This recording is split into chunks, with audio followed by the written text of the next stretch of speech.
วันนี้ขอโทษจังเดินเนื้อทองที่อายผิดซ้ำสองเนื้อทอง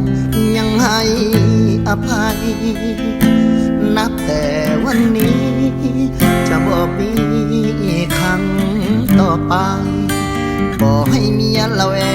งสงสัยว่าสิบอกไปเที่ยวเทศเที่ยวบ้านว่ายอมหับผิดสิ้นแล้วเมียแพ้ทุกอย่างอายขอเปลี่ยนแปลงบ่ได้แถลงเป็นคำเว้ามึงเรื่องแล้วไปอย่าเก็บใส่ใจหน้าสีพันยาสาวบ้านเขาสินินทา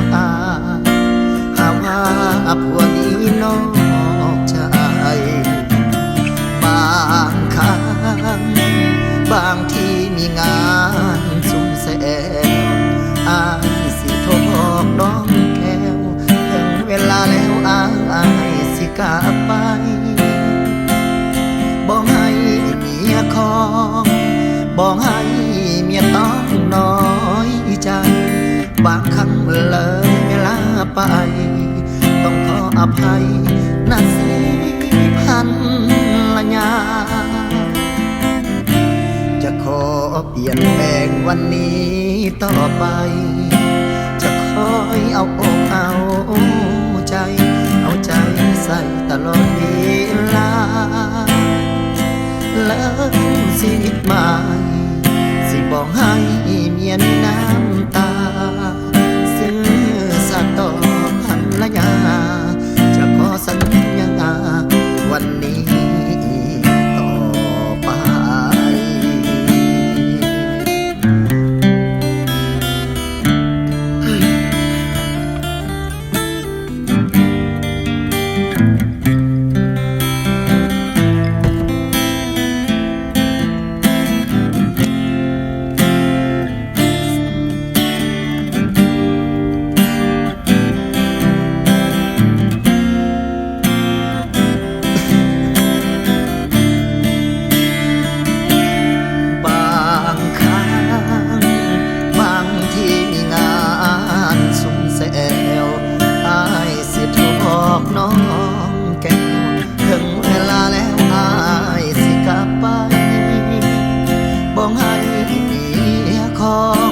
บอกให้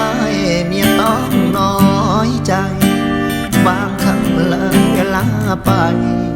ต้องขออภัยนับสีพันละยาจะขอเปลี่ยนแปลงวันนี้ต่อไปจะคอยเอาอกเอาใจใส่ตลอดเวลาเริ่มชีวิตใหม่สิบอกให้